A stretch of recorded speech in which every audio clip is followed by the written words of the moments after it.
In the second part of the German ideology, Marx and Engels dismantle a literary and political trend called true socialism. It emerged in 1840s Germany. To understand their critique, we must look at the gap between Germany and its Western neighbors.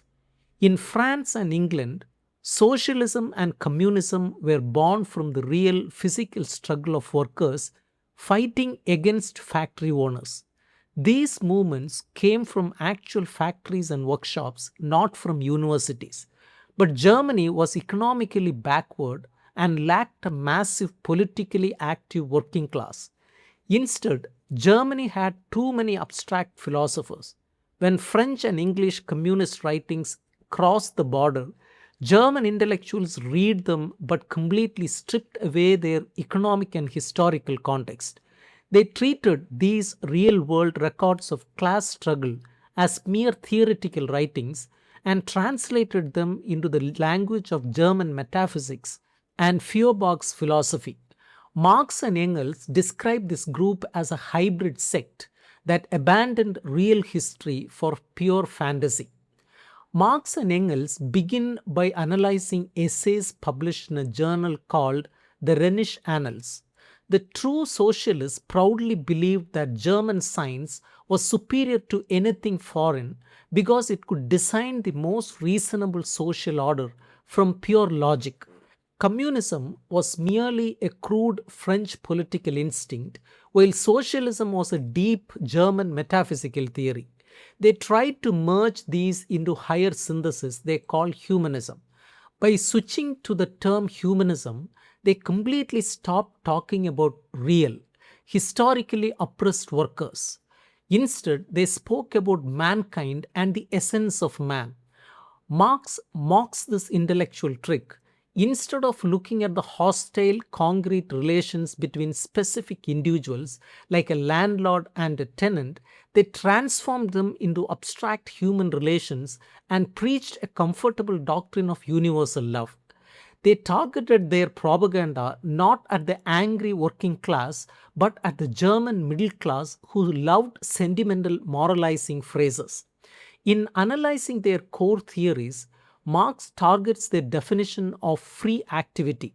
The true socialists claim that under socialism, human work would be completely unconditioned by external things, pure absolute activity. They despise looking at real physical production, calling industrial manufacturing a mere lapse from humanity. To back up their worldview, they turn to a romantic, mystical view of nature. They claim that because nature is a harmonious, beautifully unified whole, human society should effortlessly mirror this peace. Marx aggressively dismisses this as a sterile fantasy, pointing out that real nature is full of physical conflicts and harsh survival struggles. They invented the concept of true property. They argued that instead of abolishing property, society should eliminate the lack of property by giving everyone true property based on their inner human essence. Marx points out that this is pure middle class ideology. It hid the sharp, real world battle between actual property owners and property less workers, which was actively driving society toward a historical crisis. Marx turns to a critique of a book by Karl Grun titled The Social Movement in France and Belgium. Grun traveled to Paris and Brussels, presenting himself as an expert who could write the definitive history of Western socialism. Marx and Engels revealed that Grun was a literary hack who simply plagiarized, mistranslated, and distorted French thinkers to fit German philosophical assumptions. When dealing with the French thinker Saint Simon, Grun completely ignores his economic insights. Instead, armed with Feuerbach's philosophy, Grun claims that Saint Simon's real achievement was discovering pure essential man. He even falsely claims that Saint Simon wanted to abolish the right of inheritance. When evaluating Fourier, Grun heavily mocks Fourier's detailed plans for a future society, like eating 5 meals a day or living to age 144. Grun moralizes against Fourier, calling him the worst expression of civilized egoism, because Fourier wanted to organize society around human passions and material enjoyment. Marx points out that Grun totally misses Fourier's deep structural critique of capitalist civilization and its roots. Grun and other socialists are obsessed over the abstract concept of the unity of production and consumption. He writes confusing pages arguing that reading a book is simultaneously an act of consuming paper and producing a new edition. Marx ridicules this, noting that these abstract definitions completely ignore the historical development of real physical methods of production. Grun's historical laziness peaks when he writes about Cabet, the author of Voyage to Icaria. Cabet had published brochures collecting anti-wealth quotes from historical figures to shock the French middle class. Grun reads Cabet's booklets, accepts them blindly, and improvises a mystical connection between random writers. He even copies Cabet's French misspellings of German names and reduces complex history to lazy literary phrases. When dealing with the economic theorist Proudhon, Grun simply stamps him with the label the French Feuerbach without understanding Proudhon's actual economic logic. The final section analyzes a bizarre evolution of true socialism when it transforms from lazy academic literature into a religious cult-like prophecy. Marx and Engels focus on a text by Dr. George Kuhlmann of Holstein, who traveled among German communist working class communities abroad, presenting himself as a divine messenger. Marx exposes Kuhlmann as a spiritualistic charlatan, a pious fraud, and a mystical swindler. Kuhlmann used religious vocabulary, claiming his communist ideas were direct inspirations and revelations from God. Why did he do this? Marx exposes the material greed behind the holy mission.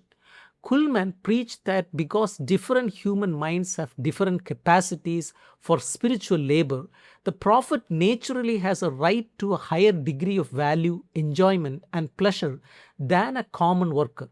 In short, he used abstract philosophical and religious phrases to convince working class weavers and artisans that he, their spiritual guide, deserved a better life than them.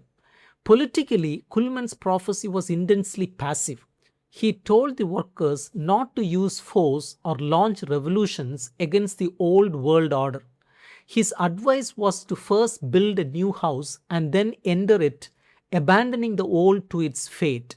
Marx highlights this as the ultimate dangerous endpoint of true socialism. It tells the oppressed to step aside from real world political warfare, leaving the actual ruling systems completely untouched. Marx and Engels leave us with several timeless lessons. First is the danger of decontextualization. You cannot take a radical political theory born from a specific economic crisis in one country, strip away its economic context, and turn it into universal moral sermon. When you do, it loses all its revolutionary power. Second, abstract humanism protects the oppressor. When a social theory stops talking about concrete classes like workers versus capitalists and starts talking about abstract concepts like mankind or universal love, it ceases to be dangerous to the ruling class. It allows the wealthy to feel philanthropic without ever giving up their property. Third, phrases versus practice. True socialism was a social literary movement driven by scholars and literary hacks who genuinely believed they were changing history by writing clever articles. Marx and Engels remind us that history is driven by the movement of physical productive forces and the real, organized struggle of human beings on the ground, not by correcting words or awaiting spiritual revelations.